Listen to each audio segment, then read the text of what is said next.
Thank you very much for staying and welcome back.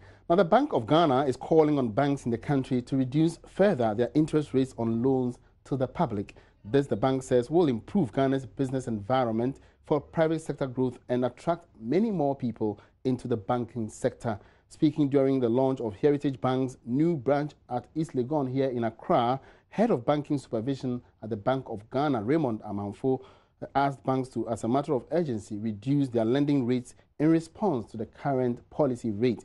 There's more in the following report.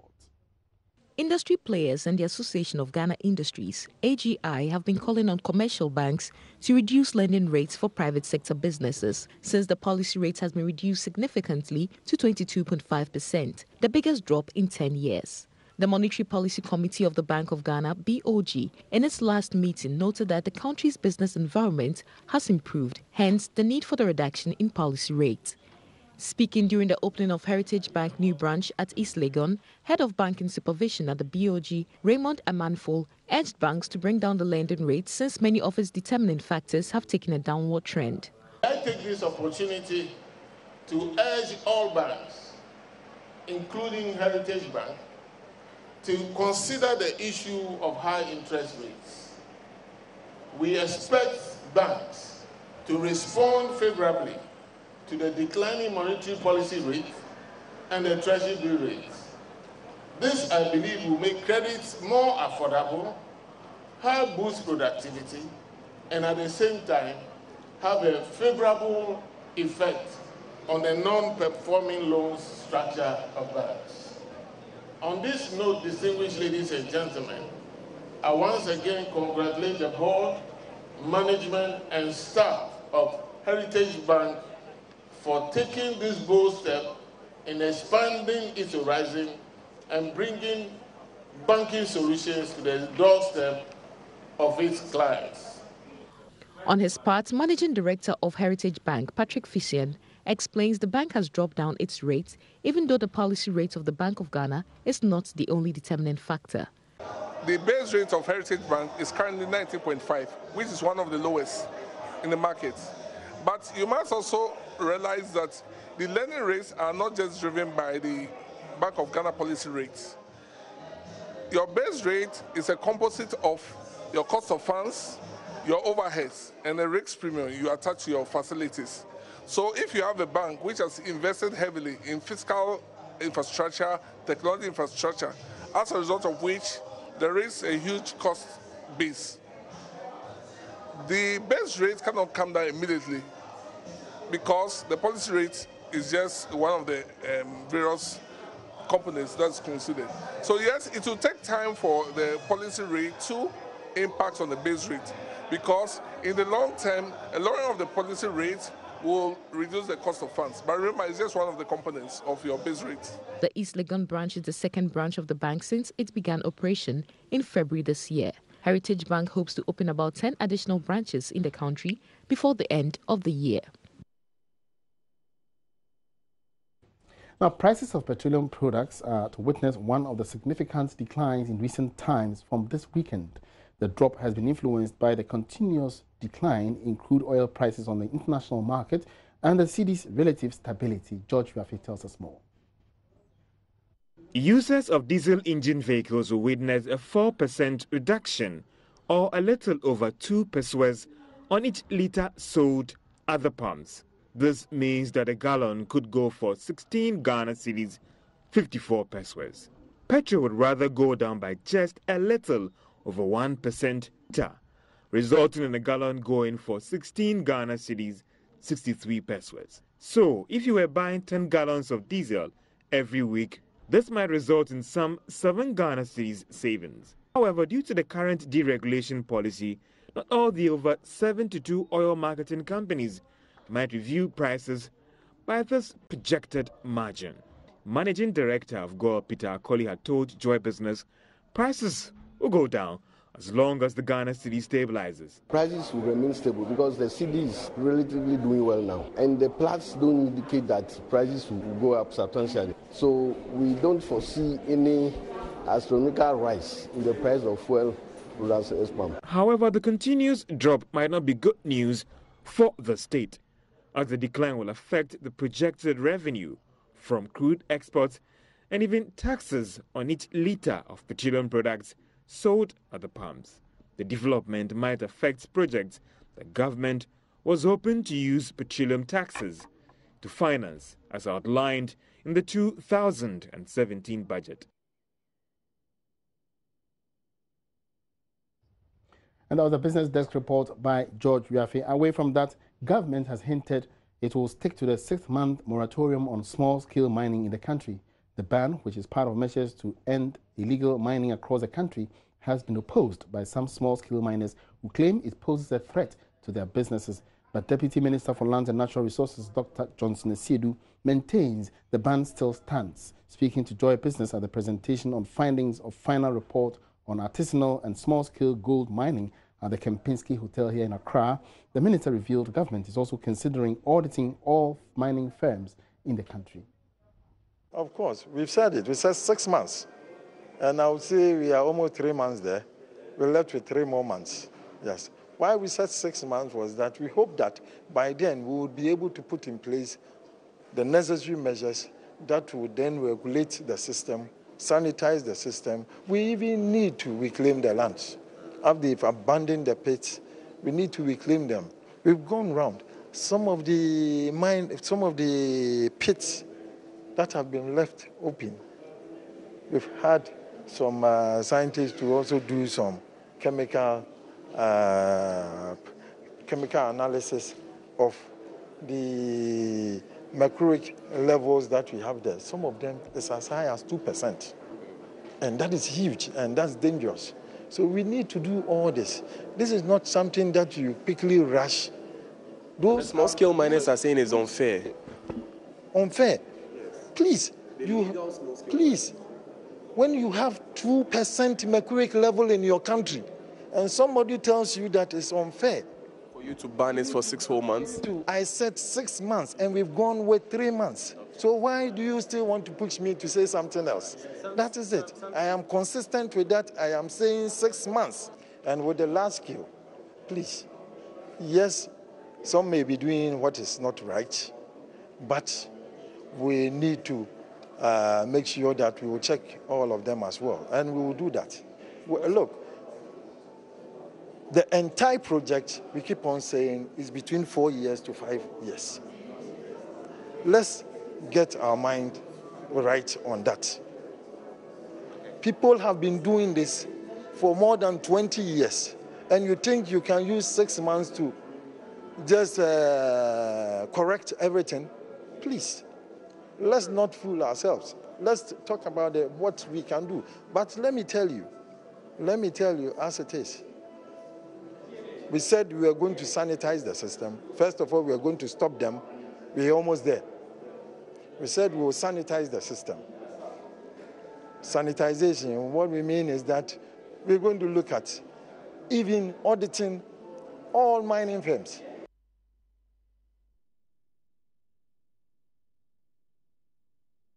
It's not live on the marketplace. Let's now turn our attention to some story or some development in the housing sector. And this year's MNC Properties and Multi-TV Habitat Fair comes up later in August. Now, it is to help find solutions to the country's mounting housing deficit. Now, joining me in the studio right here is the marketing manager of Caspon. Caspon Limited is one of the major sponsors of the fair this year, and the company is being represented by the marketing manager, Irama Sewakutu. Madam, you're welcome to the studio. Thank you very much. Tell me, how are you engaged in this fair? Okay, Caspon Limited is a limited liability company which deals in granite and marbles, quartz and quartzite. We have granite and marbles for floor tiles. We have them in big sheets for kitchen worktops. So once it's a habitat fair, we all know habitat is about housing. Sure. And once you build a house, you need tiles for your floor and then kitchen worktops, staircases and all that. So that's why we've partnered with Habitat Fair to participate in this year's show. All right, so tell us, what are some of the range of products that you are bringing to the fair, and what should customers expect? Okay, so we have, like I said, granite and marbles for the floor, for your walls. We have them in big sheets as well for your kitchen worktops, staircases, even churches come to us for pulpits. We use the granite and marbles for pulpits and then altars as well. So we also have quartzite, which we use for wall decoration, and also for those in the waterlogged areas, you can use the quartzite to decorate your walls so that the water do not seep through the walls. Okay. Yeah, so we now, have are your quartzite. products imported or they are made right here in Ghana? Okay, the granite and marbles are all imported from the Italy. Okay. But the quartzites are locally made. We have them here in Ghana, so we bring them from Takwa and then Ho. Then we cut them into sizes, different sizes for so the your customer decoration. base ranges from both individuals and corporate institutions. Yes. Now, how affordable are they? They are very, very affordable because you can't get it anywhere. Our prices are so affordable that as compared to our competitors, you can't get it anywhere. Our prices are so affordable. When they come to our stand, they would know, because the quality of products we have and the prices attached to those products is one of a kind. All right. So we are participating in this year's Habitat Fair. Yes. Do you have any special activations for customers who come to the fair? Just as we did last year, we had a 5% discount for all our customers who came and took flyers and then brought it to our shop to make a purchase. So this year also, we are giving a 5% discount. Why don't you increase it? Last year was 5. The 5 is reasonable. Okay. So all right. we are maintaining our 5% discount. All right. So for instance, if I have a house that I want to tile, and I calculate the space, the area space for you, and 5%, how much does it come to if I want to? It depends on the quantity you're buying. So like if you are buying more than 1,000, you calculate 5% on the 1,000, we give you that as a discount. Okay. So what other information or what other, goodies? This year we are also bringing plaques. Like most people don't know that we can write on granite. So we have plaques, we've written day bones and their characteristics on them. So we will have them on display, and then chopping boards as well. They are easy to carry. So everybody should have a piece of granite or marble in their homes by the close of this fair. Okay. Yeah. So where is Caspon Company located, and what's your contact if people want to get to you? Caspon Limited is at Achimota Mile 7 off the Accra and Sawam Highway. Okay. Yeah, about 200 meters behind West Africa Deco. Yeah. And our contact numbers are 0244 318137, 0276 463737, and then 0277 644 959. You can call any of these numbers, or you can also log on to our website at www.caspon.com. All right. So finally, what's your final remarks, and why should people come to Habitat Fair 2017? People should come to Habitat Fair to see the beauty granite and marbles can do to their homes. They shouldn't miss out on this year's Habitat Fair, because if you miss out, you're missing a lot. I'll be there myself, hopefully. I'll be expecting. Thank you very much. You're welcome. Irama Thank you for hosting me. Madam Irama Sewakoto is the marketing manager of Caspon Company Limited. They are one of the main sponsors of this year's 2017 Habitat Fair, which comes off in Accra here in August, and you make a date for the fair.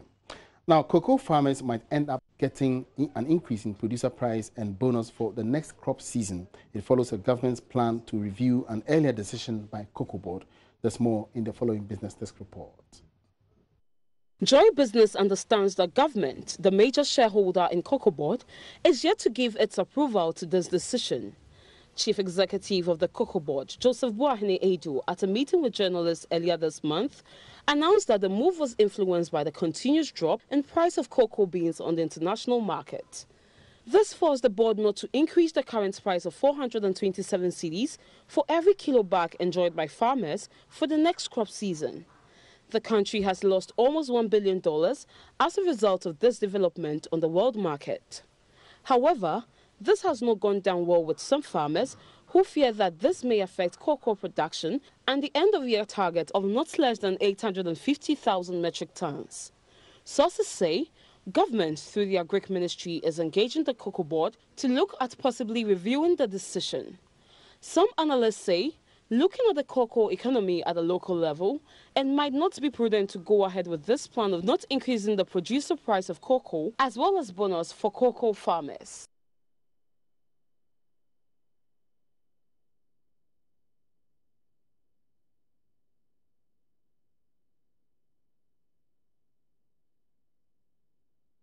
Now, the Ghana Agricultural Insurance Pool is impressing on government the need to ensure activities of the Planting for Food and Jobs initiative to sustain the program. Speaking to Joy Business, Managing Director for the Ghana Agri Insurance Pool, GAIP, Alhaji Mohammed Katu, said ensuring the project will safeguard government's investments.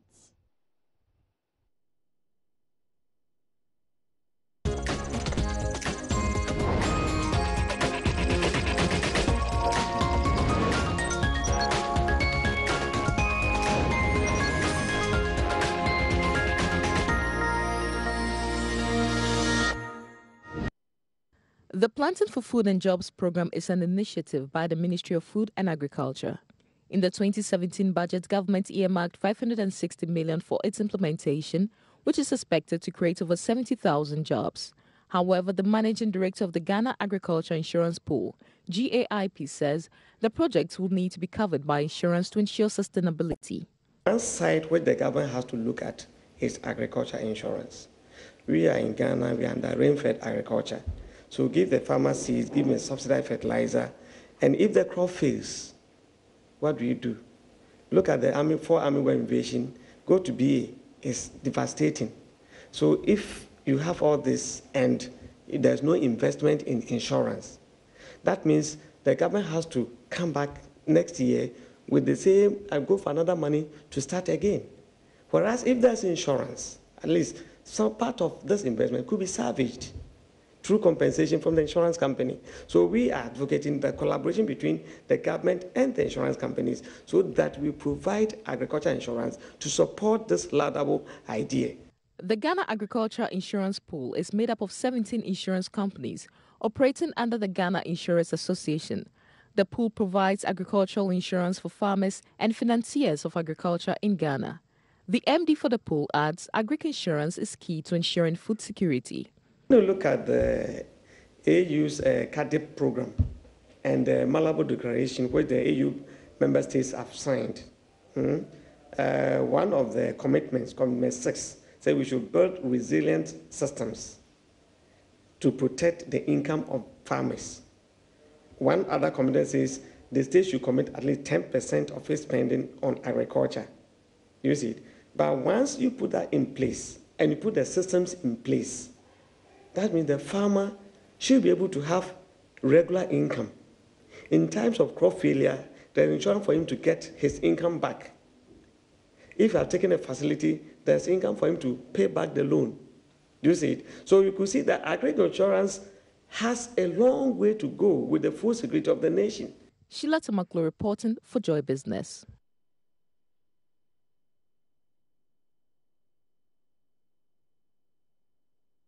Now, the Ghana Investment Promotion Center, GIPC, has indicated plans to set up agencies across the various regions. The regional investment promotion agencies, according to the center, should help investment attraction, especially as government undertakes the One District, One Factory project.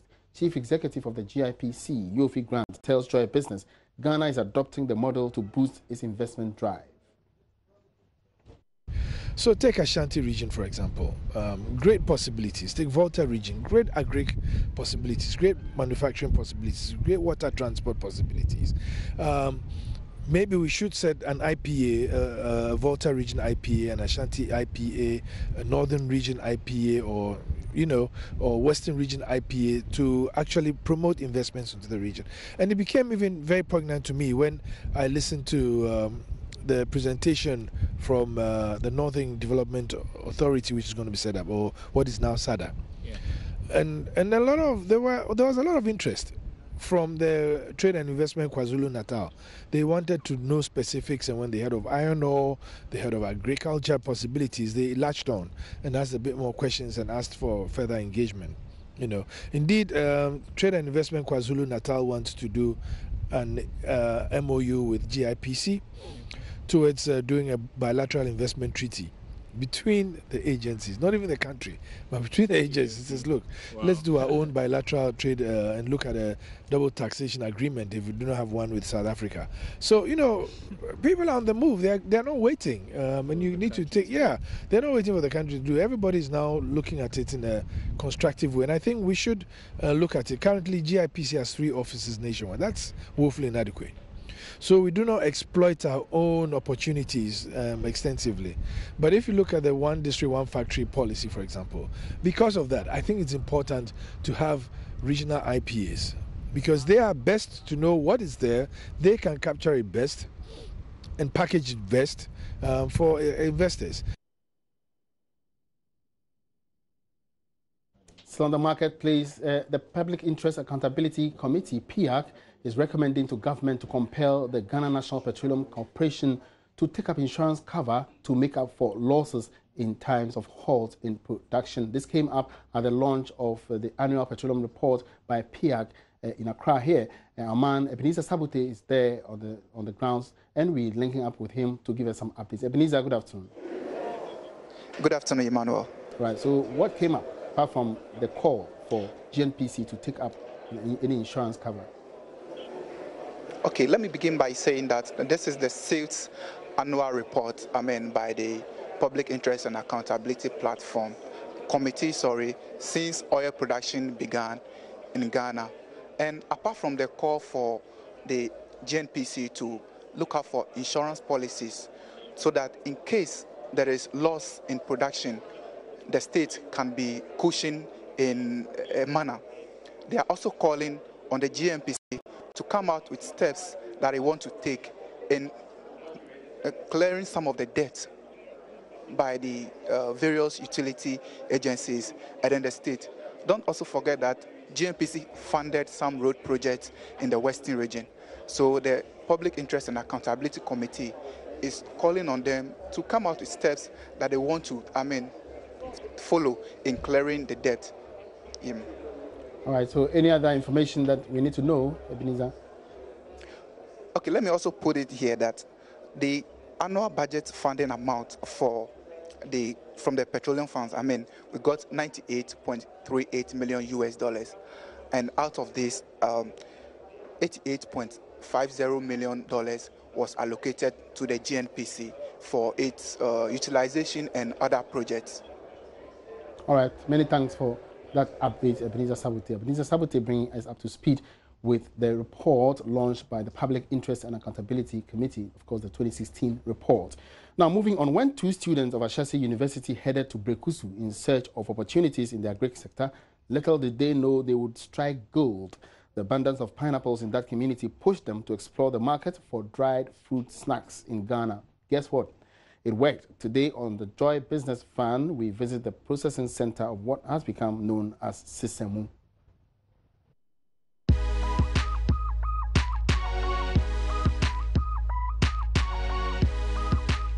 Sisemu means change in the local Akan dialect, and change is exactly what Emmanuel Ampedu Jr. and his team sought to do when they visited the farming community of Brekusu in the eastern region some 5 years ago. And we engaged the farmers and we realized that, number one, they don't have markets for their pineapple. Number two, even if they get markets, the price is very low. Can you imagine they can buy one pineapple that weighs 1.2 kilograms for 40 pesos, which is very bad. And so the farmers don't make any money and they end up using their farms as collateral. That started an amazing entrepreneurial journey.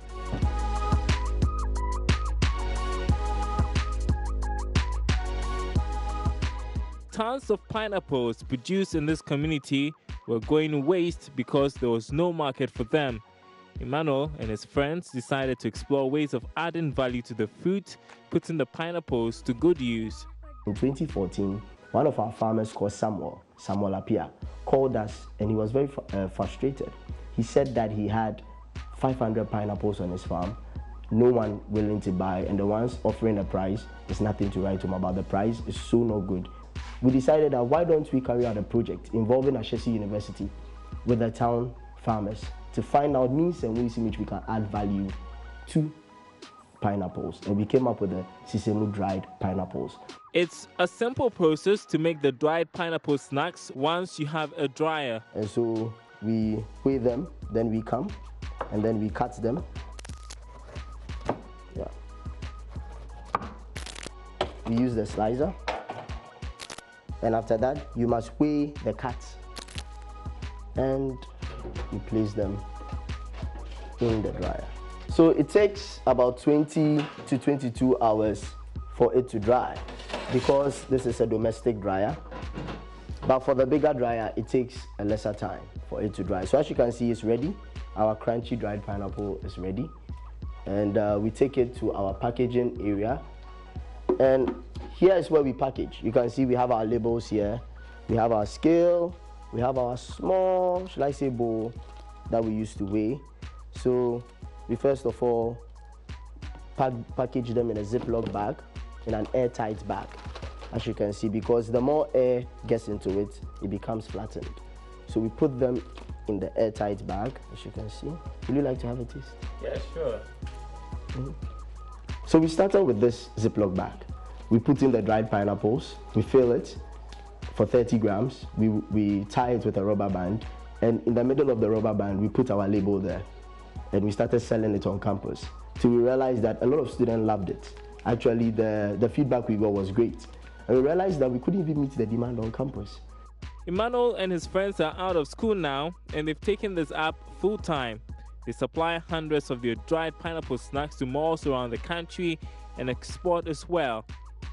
A challenge Sissomu has to deal with, though, is the inconsistent supply of electricity in this part of the country. The business for the dried pineapple snacks looks promising. Emmanuel and his partners are already researching other food varieties. They're happy you're pioneering something new in Ghana. People get pineapples from here, take them to Costa Rica, take them to Europe, add value to them, bring it back to us, and we buy it at a premium. We can do those things here. We only have to make sure we don't joke with quality at all. If you're doing it, you must do it well. You must target your customers and take your customers very seriously, like you're going to take an international market. So I think that we should start believing in Ghana. If you look at our cocoa, they take it there, add value to it, bring it back, we buy it at an expensive price. So Ghanaians must start believing in Ghanaians. For the farmers here at Berkusu, this simple initiative has changed their lives and given them hope. But that's not all.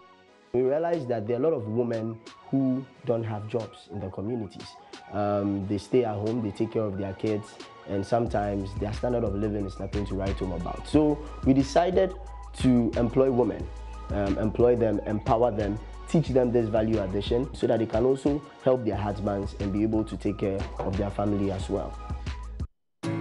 Investment Tip is brought to you by Daffin Finance.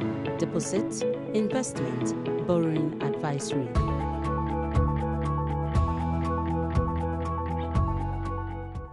It is important to know that the longer you invest, the more money you're going to make. Starting your investment journey early will enable you accumulate more money because of the compounding rates of return.